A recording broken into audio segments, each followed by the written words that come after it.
ঝিনাইদহে রহমতের বৃষ্টির আশায় নামাজ আদায়, কেঁদে বুক ভাসালেন মুসল্লিরা। ঝিনাইদহের তীব্র তাপদাহে নাভিশ্বাস উঠেছে জনজীবনে। কমছেই না তাপমাত্রার পারদ, উল্টে দিন দিন বাড়ছে গরম আর তাপদাহ। বৃষ্টির আশায় প্রহর গুনছে মানুষ। এই অবস্থায় বৃষ্টির আশায় ইস্তিকার নামাজ আদায় করেছেন ঝিনাইদহের মুসল্লিরা।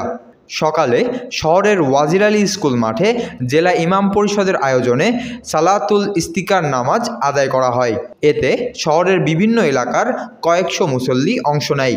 নামাজের ইমামতি করেন শহরের কেন্দ্রীয় জামে মসজিদের খতিব শায়েখ মোহাম্মদ সাইদুর রহমান। নামাজ শেষে বৃষ্টির আশায় বিশেষ মোনাজাত করা হয়।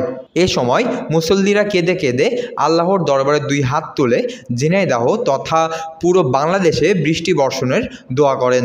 নামাজ শেষে শায়েখ মোহাম্মদ সাইদুর রহমান বলেন, দীর্ঘদিন বৃষ্টি না হওয়ায় মানুষ পানির জন্য খুব বিপদে আছে। বৃষ্টি বা পানির জন্য আল্লাহ সালাতের মাধ্যমে চাইতে বলেছেন। আল্লাহর কাছে চাওয়া সুন্নত, আর চাওয়াকে আরবিতে সালাতুল ইস্তিকার বলা হয়, অর্থাৎ পানির জন্য দোয়া করা। তিনি আরও বলেন, রাসূলুল্লাহ সাল্লাল্লাহু আলাইহি ওয়াসাল্লাম এই নামাজের সময় তার দুই হাত উল্টে মোনাজাত করতেন। তার মানে তিনি পরিস্থিতির পরিবর্তন চাচ্ছেন। আমরাও ওনার মতো করে করার চেষ্টা করেছি।